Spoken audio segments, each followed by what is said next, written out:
Escuche más sermones en elim.org.sv.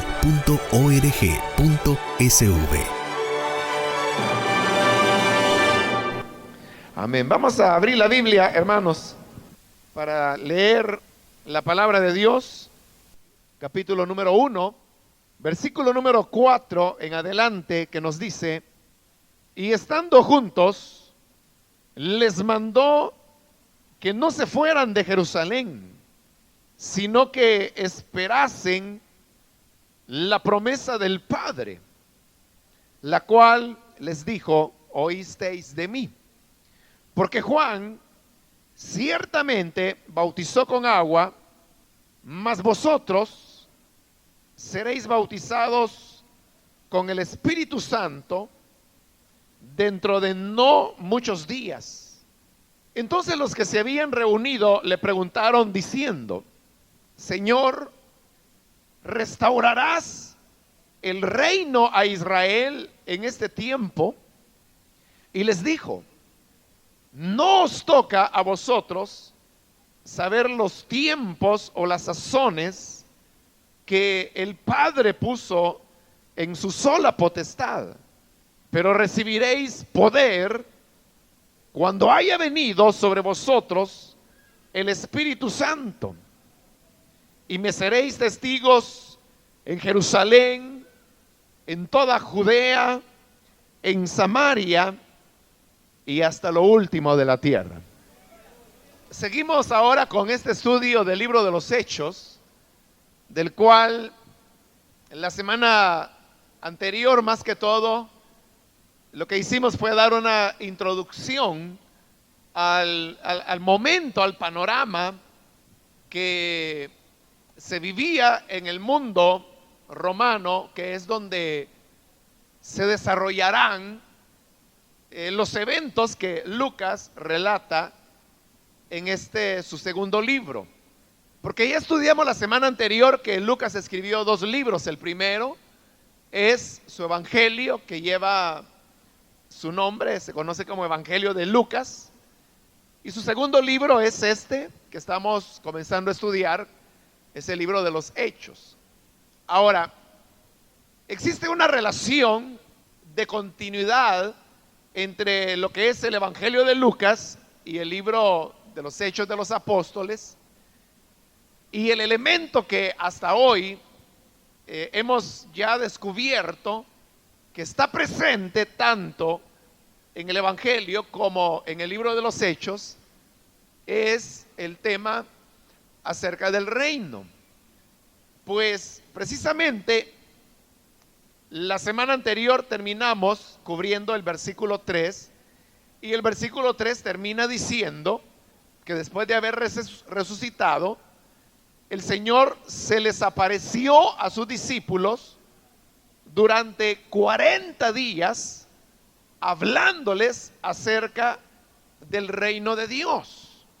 Entonces note que el Evangelio de Lucas, como lo voy a mencionar dentro de unos minutos, es un evangelio que al igual que los otros evangelios, lleva una línea central, un mensaje que permea, llena lo que Jesús hizo, lo que Jesús enseñó, de lo que Jesús habló. Y eso podríamos resumirlo en las buenas nuevas acerca del reino. Entonces, eso es el evangelio. Y por ser Lucas, su primer libro, la presentación del evangelio es una presentación del anuncio que Jesús hizo de su reino. Pero ahora nos dice que en Hechos el Señor lo que hace es hablarles, continuar hablándoles a sus discípulos sobre el tema del reino de Dios. Eso antes de su ascensión a los cielos. Si examinamos el último capítulo del Evangelio de Lucas, que es el 24, veremos cómo ahora hay una similitud entre lo que Lucas dice al finalizar su Evangelio y lo que dice al iniciar Hechos.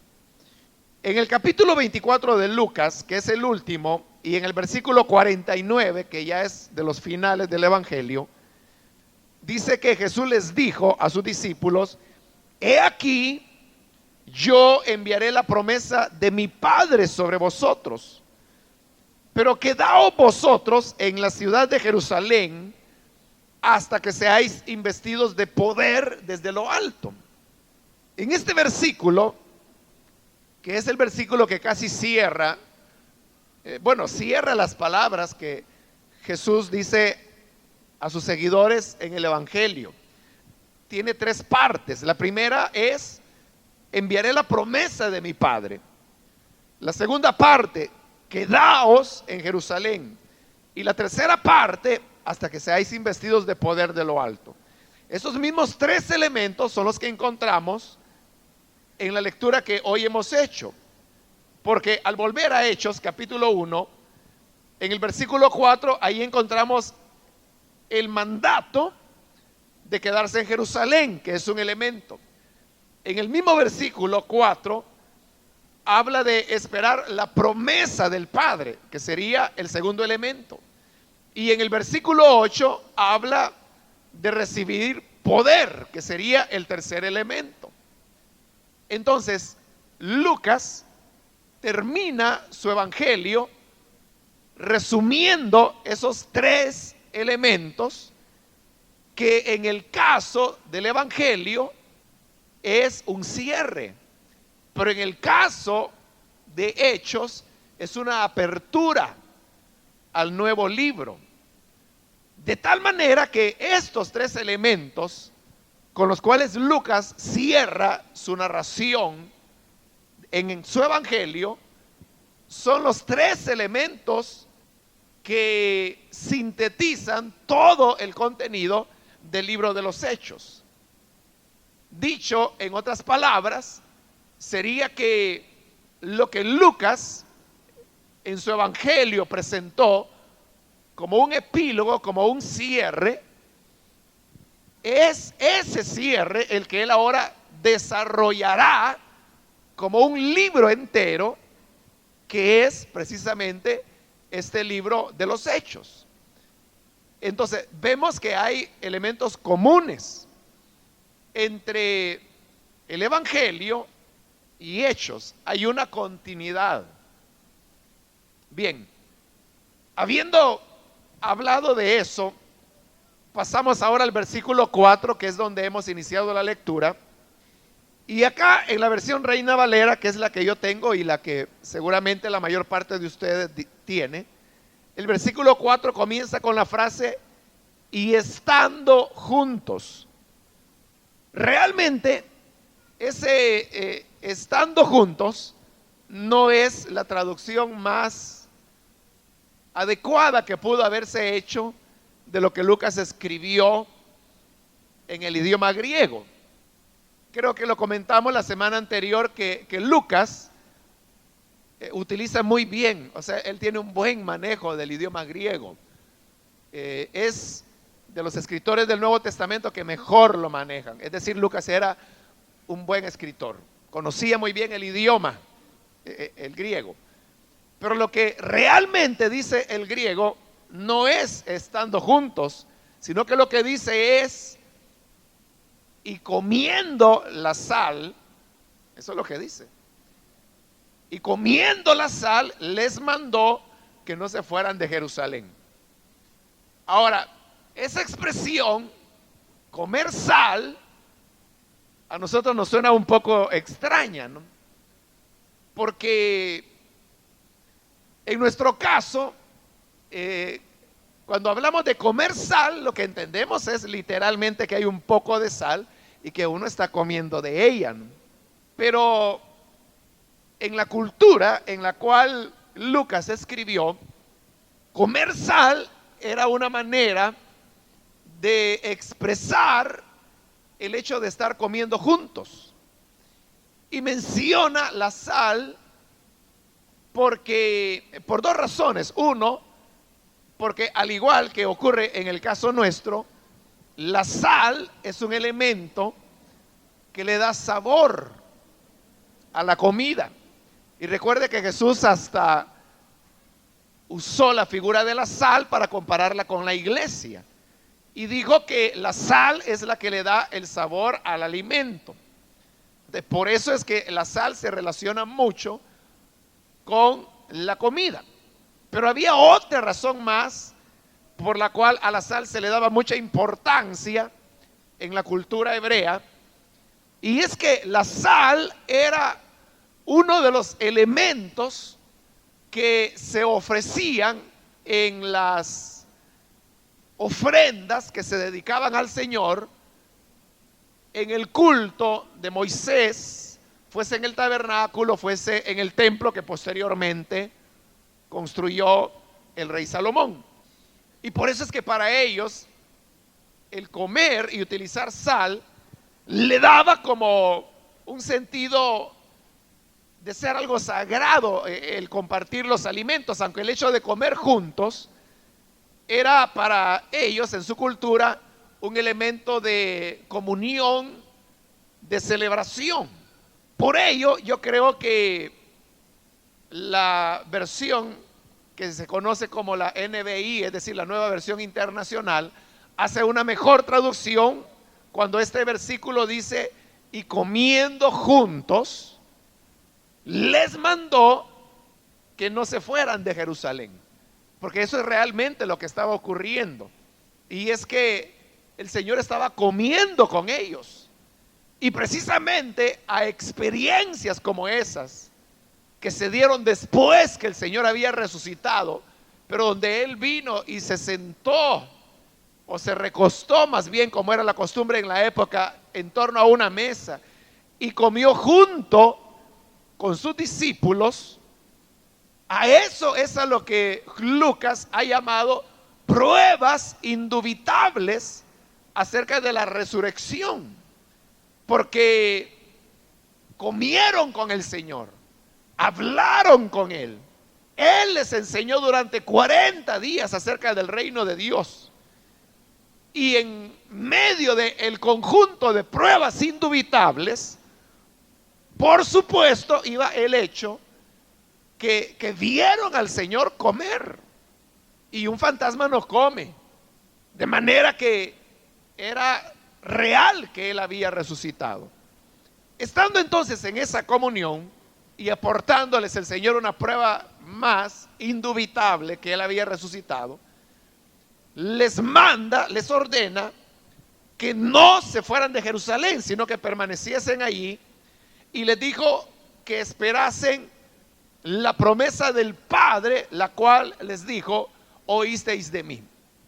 Esa promesa del Padre de la que Jesús habla era la promesa de la venida del Espíritu Santo. Esa promesa queda mucho más clara en el Evangelio de Juan, sobre todo en el capítulo 16, donde el Señor se dedica a hablarles a los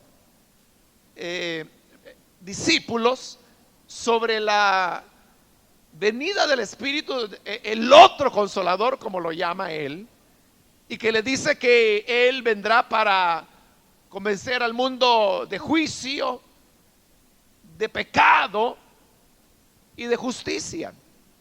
Y habla pues de todos los beneficios que el Espíritu obraría en la iglesia, y le dice: yo oraré al Padre para que Él os envíe el otro consolador.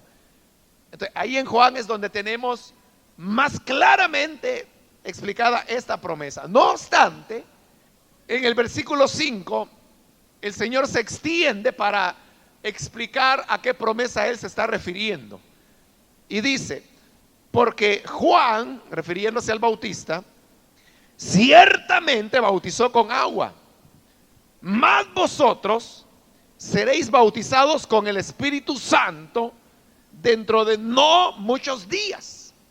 El Señor Jesús se remite a Juan el Bautista, porque fue Juan el Bautista el que por primera vez habló acerca del tema del bautismo en el Espíritu Santo. Porque Juan dijo: yo a la verdad os bautizo en agua, pero detrás de mí viene uno que es más grande que yo, del cual no soy digno de desatarle encorvado las sandalias. Él os bautizará con Espíritu Santo y fuego. Entonces Juan fue el primero que habló de eso. Y con eso lo que Juan estaba expresando era que él, a quien el pueblo lo veía como profeta, y no estaban equivocados, porque Jesús dijo que él era profeta y más que profeta. Pero él no era nada, él se quedaba pequeño en relación al que venía detrás de él, que era el Cristo, quien era Jesús. Y Juan dijo, yo lo único que puedo hacer es bautizarles en agua, pero el que viene tras mí, él también les bautizará, pero él les dará un bautismo diferente, un bautismo que el hombre no puede administrar, que ni siquiera Juan, siendo el mayor de los nacidos de mujer, ni él podría administrarlo. Y este era el bautismo con el Espíritu Santo. De manera que ahora Jesús está reiterando que eso que Juan había anunciado, que había sido más de 3 años antes, Dios no lo había olvidado, porque Dios nunca olvida sus promesas. Y les digo, el Espíritu vendrá, y les dice esto, dentro de no muchos días. No faltan muchos días para que el Espíritu Santo venga. Y por eso ustedes no se muevan, permanezcan en Jerusalén hasta que se cumpla la promesa, cuando el Espíritu de Dios vendrá y les bautizará. Ahora, quiero decirle algo. Los discípulos de Juan, cuando escucharon a Juan hablar acerca que el que venía atrás bautizaría con Espíritu Santo, ellos no entendieron a qué se refería exactamente Juan. Incluso Jesús, que aquí está hablando 10 días antes que el Espíritu Santo descendiera, y les dice, seréis bautizados con el Espíritu Santo. Los discípulos no sabían de qué se trataba, porque el Espíritu Santo vendría sobre la iglesia de una manera única e irrepetible. Irrepetible en el sentido que nunca se había dado el bautismo del Espíritu antes del día de Pentecostés, y no se volverá a dar nunca después que la iglesia haya sido arrebatada.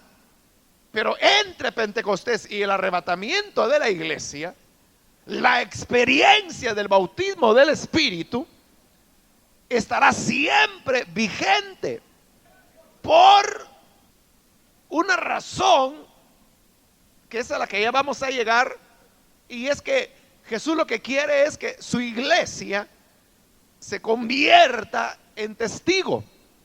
Ya vamos a ver en testigo de qué. Pero para que pueda realizar su labor de ser testigo, de ser testigos los cristianos, la venida del Espíritu era necesaria. Pero repito, en ese momento los discípulos no entendían, no sabían. Alguna idea podían tener, porque ellos sabían lo que era bautismo en agua. ¿Qué es bautismo en agua? Es tomar una persona y sumergirla en agua. Entonces, ¿qué es el bautismo en el Espíritu? Bueno, es que una persona sea sumergida en el Espíritu. Pero eso como que no tiene mucho sentido, ¿no? Porque el agua está en un lugar, el Espíritu Santo está en todo lugar. Entonces, ¿cómo es que nos vamos a sumergir en el Espíritu si el Espíritu está en todo lugar? Pero el punto no era tanto cómo se efectuaba el bautismo en el Espíritu, que Juan dijo que solo Jesús lo haría y solo Él lo hace. Lo más importante era cuáles eran los resultados que traería el ser bautizado con el Espíritu. Eso, ahí sí ellos definitivamente nada entendían de lo que ocurriría. Ellos lo llegarían a entender hasta que ellos recibieran ese bautismo del Espíritu. Bien, en el versículo 6 dice que entonces los que se habían reunido, y cuando ahí habla de los que se habían reunido, no tenemos que pensar que necesariamente eran los 11 apóstoles que habían quedado, pues Judas ya se había suicidado.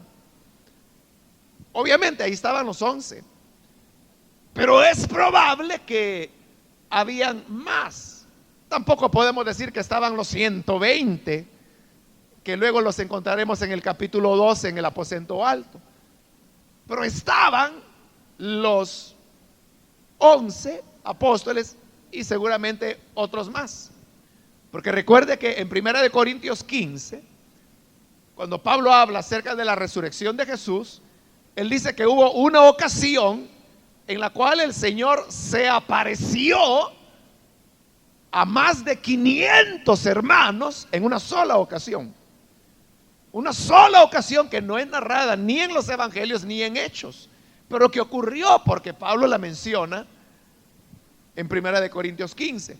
Entonces, significa que todos los discípulos o seguidores del Señor, o todos los que lo vieron resucitado, no fueron solo los 11, no fueron solo los 120, sino que Pablo habla de una ocasión particular donde hubo más de 500 personas simultáneamente y lo vieron resucitado.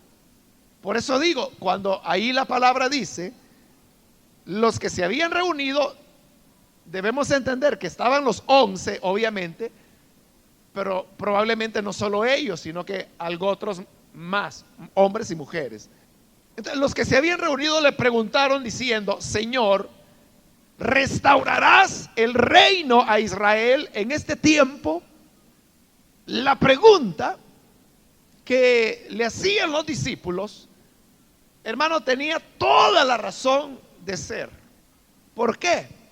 Porque Jesús era de lo que más había hablado, del reino de Dios. Reino de Dios. Recuerde que aquí todos los discípulos son judíos y por lo tanto ellos conceptuaban el reino de Dios para Israel. Entonces, reino de Dios, y cuando dice aquí el reino de Israel, para ellos era lo mismo.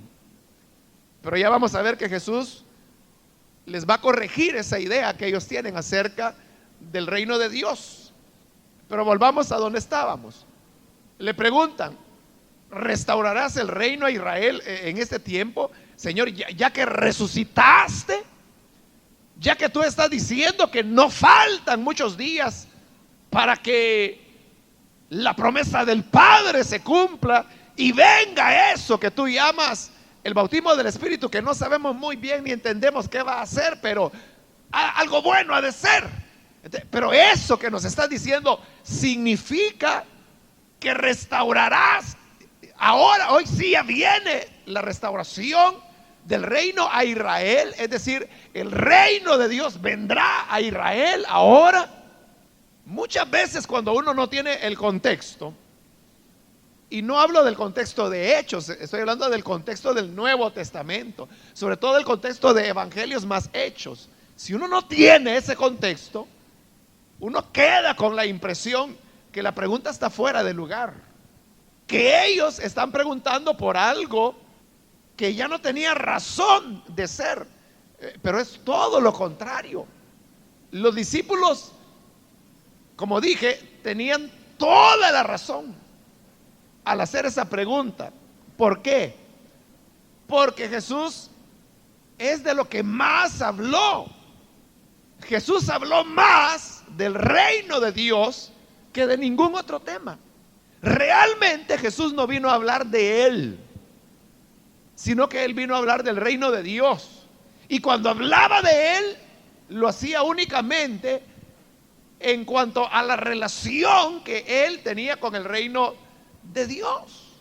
Como cuando dijo: veréis al Hijo del Hombre venir en la gloria de su Padre con sus santos ángeles para establecer el reino. Ahí está hablando del Hijo del Hombre, es decir, de Él, pero lo está hablando en relación al establecimiento del reino. Según Lucas, ya que estamos con Lucas, quedémonos con el Evangelio de Lucas. Pero ¿cómo comienza el ministerio de Jesús según el Evangelio de Lucas? Comienza con la declaración del Señor, donde dice que Él ha venido para anunciar las buenas nuevas del reino. Entonces, fíjese, ahí está, es el inicio del ministerio del Señor. Y Él dice, bueno, voy a iniciar mi ministerio. Parábolas para ilustrar el reino de Dios. Hace sanidades como signos del reino de Dios. Echa fuera demonios como señales del reino de Dios, que el reino de Dios está aplastando al enemigo número uno del reino, quien es Satanás, el representante mismo del antirreino. Muere como rey de un reino, resucita y durante 40 días sigue hablándoles acerca del reino de Dios. Entonces, ¿cómo no le iban a preguntar del reino? Si ese era el tema del Señor. Y eso es lo que Él hablaba y enseñaba. Cuando estudiamos los primeros versículos de este capítulo 1 de Hechos, se recordará que Lucas dice que en su primer tratado, es decir, en su evangelio, dice, comencé a hablar acerca de lo que Jesús hizo hasta el día que fue recibido en los cielos. Y ahora Él dice que Él va a hablar en este segundo tratado, no lo dice así literalmente, pero sí lo dice tácitamente, que hablará de lo que ahora Jesús sigue haciendo, pero por medio del Espíritu Santo. Hay un cambio en el sentido de que durante los evangelios es Jesús quien anuncia el reino y quien vive el reino, porque Él mismo es una manifestación del reino de Dios. O sea, la presencia de Cristo en la tierra es una manifestación, la manifestación más grande del reino de Dios. Pero ahora Él se va a ir, pero vendrá el Consolador. Y dice Lucas que ese Consolador, o sea, el Espíritu Santo, es la persona que Jesús usará para continuar su labor que inició en los evangelios. Pero note, continuar la labor. ¿Y cuál era la labor de Jesús en los evangelios? Anunciar las buenas nuevas del reino. Entonces, ¿qué es lo que vamos a encontrar al Espíritu Santo haciendo en Hechos? Continuando la labor de Jesús, que es anunciar las buenas nuevas del reino. Y por eso la pregunta de ellos, ¿restaurarás el reino a Israel en este tiempo?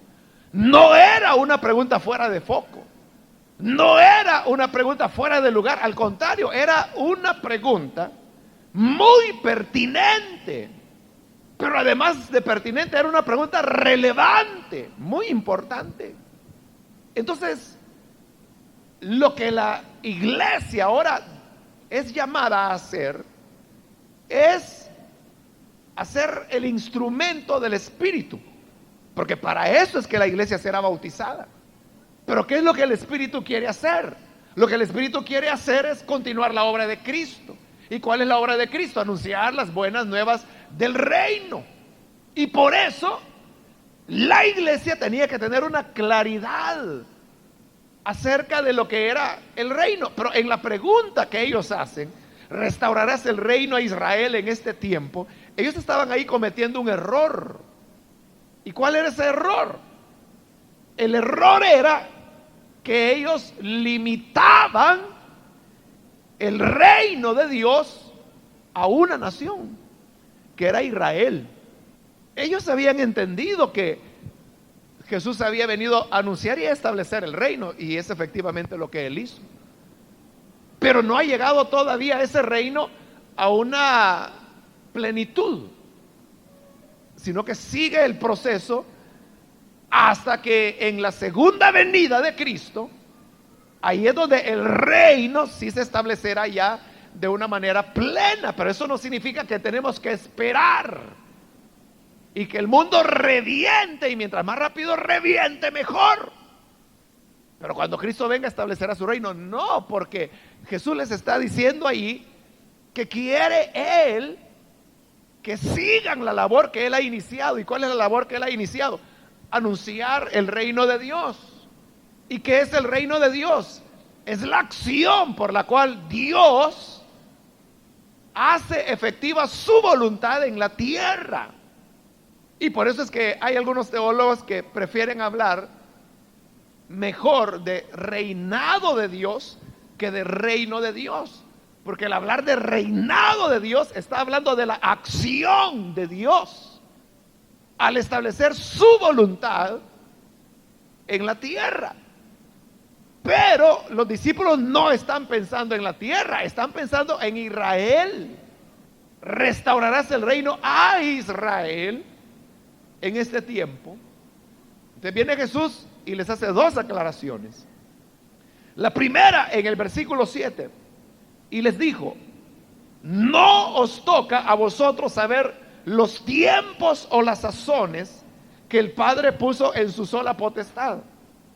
Lo que ahí Jesús está diciendo, eso no es nuevo. Él ya lo había dicho en los evangelios. Porque Él dijo: el reino de los cielos no vendrá con advertencia, sino que dijo: el reino de los cielos ya está en medio de vosotros.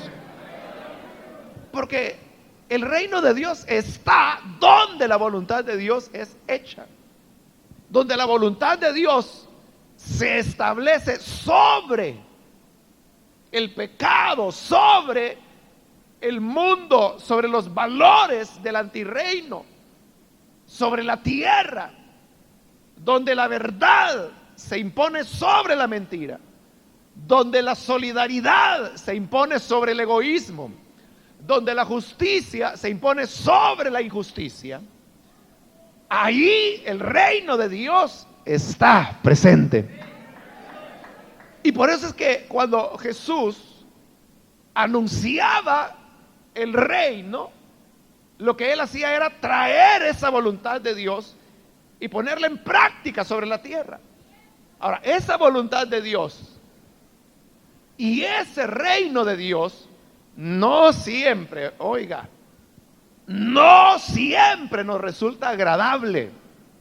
¿Por qué? Porque el reino de Dios viene a trastornar la vida tal como nosotros la conocemos. Y la conocemos así porque el mundo nos la enseñó así. El mundo, que es el reino del maligno. Pero Cristo vino a establecer su reino, que es diferente.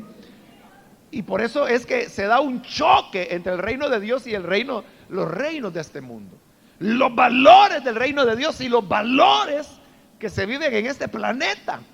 Y en ese choque, ahí es donde le digo, hay cosas que pudieran no agradarnos, no parecernos, pero que así son en el reino de Dios, nos gusten o no nos gusten.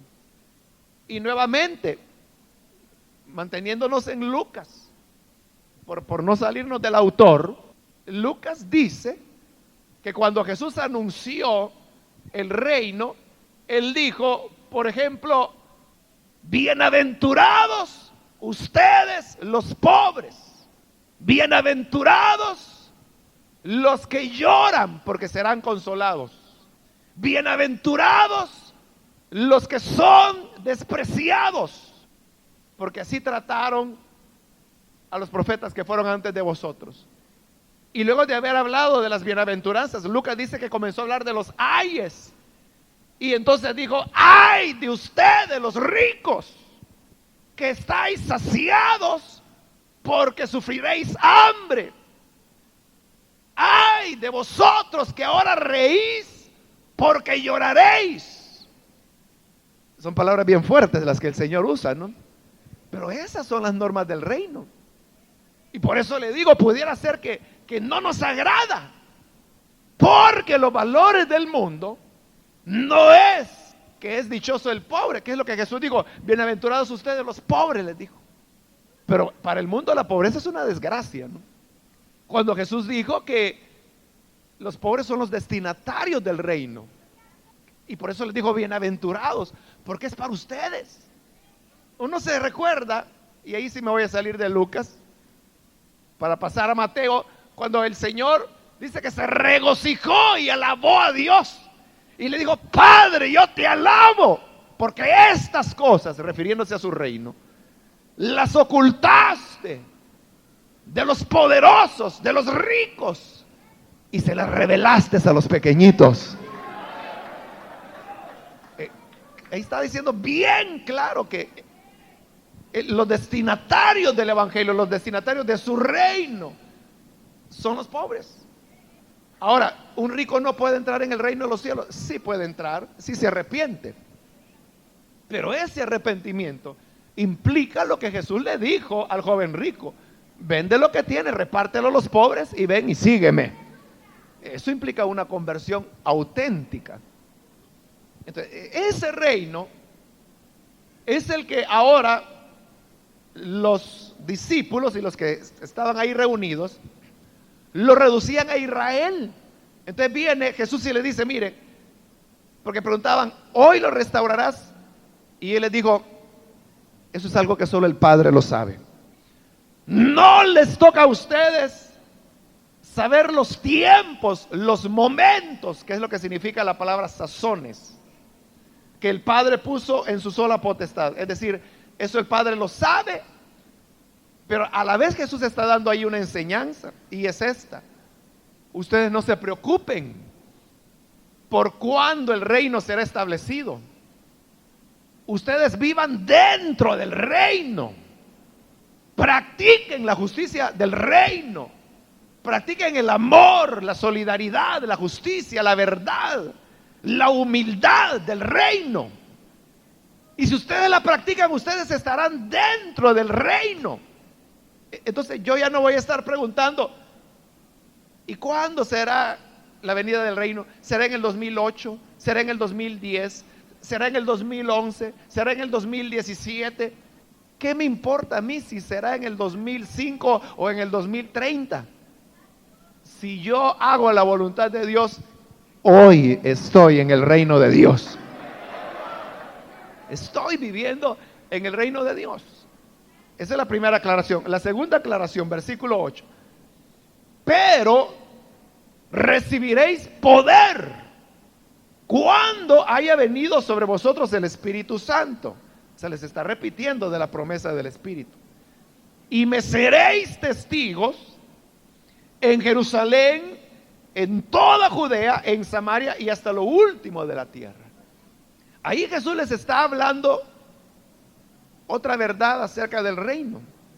Y les está diciendo, oigan, el reino que yo he venido a anunciar es para Israel.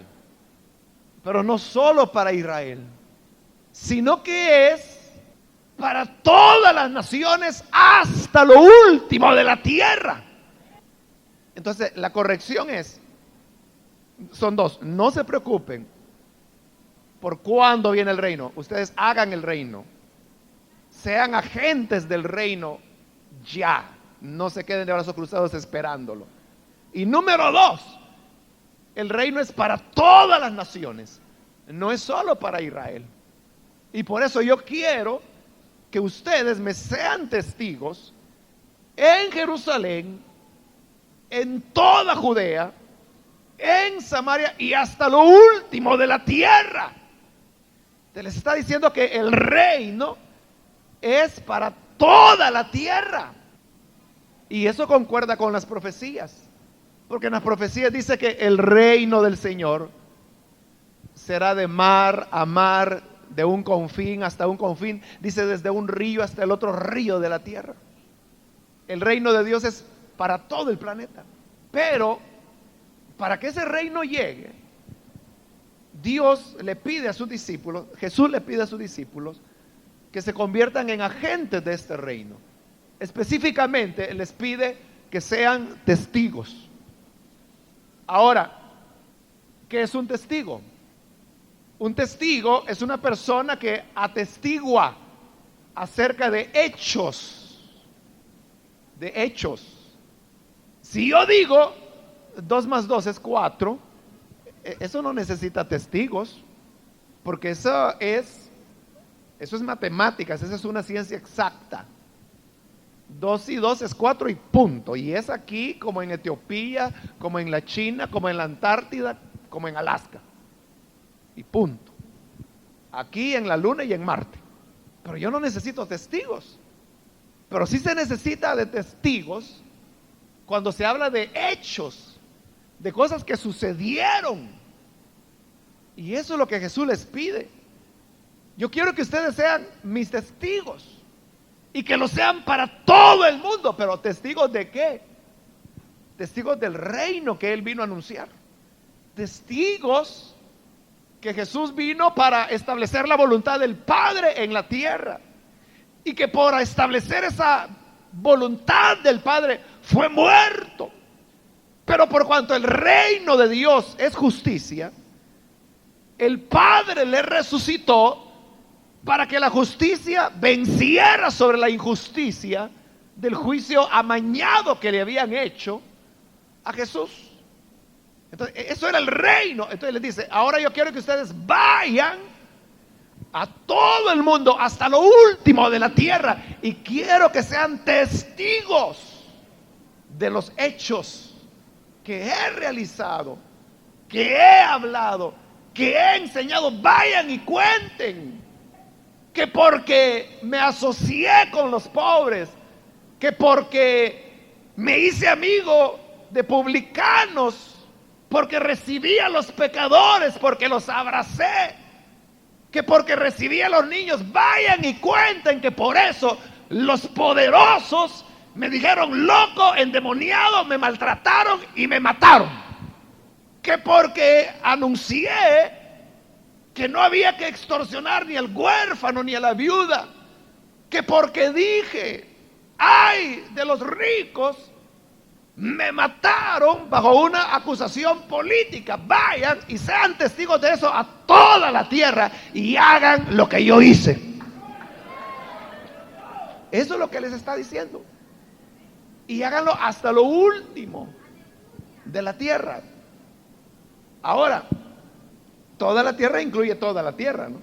Pero nosotros nos podemos preguntar, en nuestra realidad aquí en el país donde vivimos, hay aspectos en los cuales la voluntad de Dios no está siendo hecha. Quizás la pregunta es necia, ¿no? Quizás uno debería preguntar lo inverso, ¿no? Uno debería preguntar dónde la voluntad de Dios está siendo hecha, ¿no? Porque el periódico, uno de los periódicos, anunciaba que el día de ayer otras 11 personas fueron asesinadas. El mismo periódico anuncia que hoy la canasta básica cuesta $27 más de lo que costaba hace un año en esta misma fecha. Es decir, vivimos en un país donde hay violencia, donde el pobre cada vez es más pobre y por lo tanto donde cada vez hay más injusticia. La pregunta es, ¿eso nos tiene que importar o no nos tiene que importar? ¿O nos quedamos, hermanos, contentos como creyentes? Yo ya salvé mi alma, yo solo espero aquel día cuando Jesús volverá, y nada más. ¿O si nos debe interesar? La pregunta sería, bueno, si Jesús estuviera aquí, ¿le interesaría o no le interesaría? O hagamos la pregunta de otra manera, ¿le interesó a Jesús en su época o no? Claro que sí. Ahora alguien puede decir, sí, pero porque era su pueblo, era Israel. Pero aquí está diciendo que su reino no es solo de Israel, es hasta lo último de la tierra. Entonces, cada cristiano como testigo tiene que convertirse en un agente del reino. Pero eso no es fácil. Eso no es fácil ser un testigo de Cristo. Porque sabes, solo se puede ser testigo de Cristo reproduciéndolo a Él en nuestra vida. En otras palabras, andando como Él anduvo, viviendo como Él vivió, amando a los que Él amó y desenmascarando a los que él desenmascaró, sus equivalentes de hoy en día. Eso es lo que tendríamos que hacer. Pero eso, hermano, requiere de mucha valentía, pero requiere también de otra cosa que Jesús tuvo: poder. Poder. Porque hasta sus enemigos sabían que Jesús tenía poder. Y por eso cuando llegó a Jerusalén y otra vez denunció, combatió la injusticia que ahí había y puso las cosas en orden, llegaron los ancianos, los que después le darían muerte. Los poderosos de la época llegaron y le preguntaron: ¿con qué autoridad haces esto? Pero reconocían que él tenía autoridad. ¿De dónde sacas esta autoridad? Entonces Jesús viene y les dice: yo también les voy a hacer una pregunta. Si ustedes me responden, yo les respondo a su pregunta. ¿El bautismo de Juan era de Dios o de los hombres? Y allá los poderosos vinieron, hicieron una junta por ahí. Si le decimos que era de Dios, nos dirá por qué no le creímos. Y si le decimos que no era de Dios, el pueblo nos va a apedrear porque toda la gente tiene a Juan por profeta. Ah, ya sé, dijo uno. Digámosle que no sabemos. Ah, eso está bueno. No sabemos. Ah, no saben. Entonces yo tampoco les digo de dónde tengo mi autoridad. Pero sabían que tenía autoridad. Entonces, por eso Jesús dijo: miren, no se vayan de Jerusalén, esperen la promesa, porque vosotros recibiréis poder cuando venga sobre vosotros el Espíritu Santo, y me seréis testigos. Entonces, el Espíritu es prometido como el poder, como la autoridad que necesitamos para ser los agentes del reino de Dios, para ser los mensajeros de las mismas buenas nuevas que Él anunció. Lo que Él dijo al inicio de su ministerio: vengo para anunciar las buenas nuevas del reino de Dios. Esas son las que nosotros debemos anunciar, pero para eso necesitamos poder, para ser testigos. Pero oiga, ahora tenemos que corregir no un error de los que le oían, un error nuestro. Y es el siguiente, bueno, son dos, a ver si no se me olvida. Pero el primero es que estos pensaban que el reino era solo para Israel. Nuestro problema es que nosotros pensamos que el reino es solo para la iglesia. Y lo peor es que ni siquiera vivimos los valores del reino ni dentro de la iglesia. Bueno, pero dejando eso, que no lo deberíamos dejar, lo estoy dejando por causa del tiempo, pero dejando eso, tenemos la mentalidad que el reino es para la iglesia y que es aquí donde la voluntad de Dios tiene que ser hecha, y que si allá por Tacuba el 43% de los niños, casi la mitad, se están muriendo de hambre, y a mí qué me importa, ¿verdad? Media vez el hermanito que dirija bien y me sienta yo emocionado. ¡Qué bendición! La mentalidad que el reino de Dios está aquí, ¿no? Pero repito, o sea, ni siquiera lo practicamos nosotros. ¿Acaso no hay aquí hermanos que no le hablan a otros hermanos? ¿Acaso no hay aquí hermanos que extorsionan al otro hermano? ¿Acaso no hay aquí hombres que se burlan de hermanas y las utilizan como objeto sexual? Y me va a decir que ese es el reino de Dios. ¿Acaso me va a decir que no hay gente aquí que miente? ¿Que no hay gente aquí que roba? ¿O me dirá que no hay gente que no ve, mejor que ve la iglesia como un medio de sacar provecho material para sí mismo? Y eso es el reino de Dios. Estamos igual que esa gente, pensando que el reino de Dios es aquí, en estas cuatro paredes. Pero Jesús dijo: no, es hasta lo último de la tierra. Y donde quiera que haya la oportunidad, y esa la hay en todo lugar, de hacer la voluntad de Dios, ahí el reino de Dios está. Donde quiera que se protege al débil, allí el reino de Dios está. Donde quiera que el pecador es recibido y no juzgado, ahí está el reino de Dios. Donde quiera que se entienda la verdad, que el Señor dijo: no quiero sacrificio sino misericordia, ahí está el reino de Dios. Donde quiera que una persona parte su pan con el hambriento, y si el que la comparte eso no es creyente, eso no importa, pero donde lo hace, ahí está el reino de Dios. Y a eso es a lo que el Señor nos envía. Pero para eso necesitamos el poder del Espíritu. Ahí viene nuestro segundo error. Menos mal que no se me olvidó. Pero el segundo error es este: que muchas veces nosotros relacionamos el poder que el Espíritu da, el bautismo del Espíritu, con la predicación únicamente. Entonces decimos: hermana, ya recibió el bautismo del Espíritu, hoy sí ya va a poder ser líder. Y ya feliz: ay, qué galán, ya voy a ser líder, ya me van a dar mi célula. Está bien, pero predicar no es todo lo que significa ser testigo.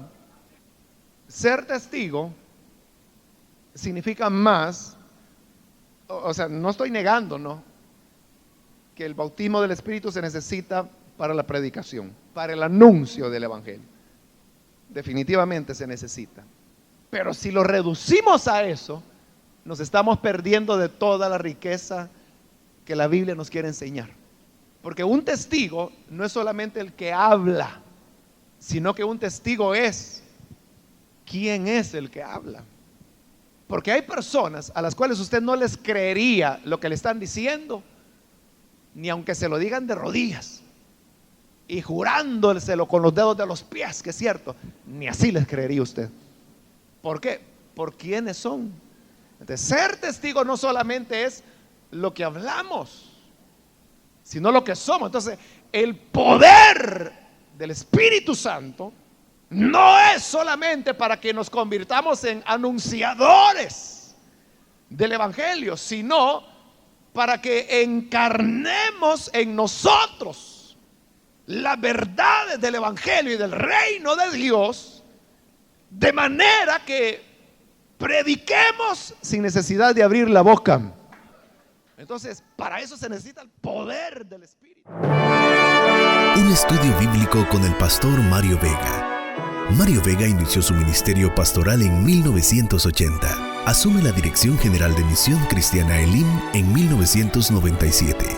Ha compartido el Evangelio en países como Rusia, Francia, Alemania, Brasil, Estados Unidos, entre otros. Mario Vega es reconocido nacional e internacionalmente como uno de los intelectuales más destacados del mundo cristiano evangélico en América Latina. Escuchen más sermones en elim.org.sv.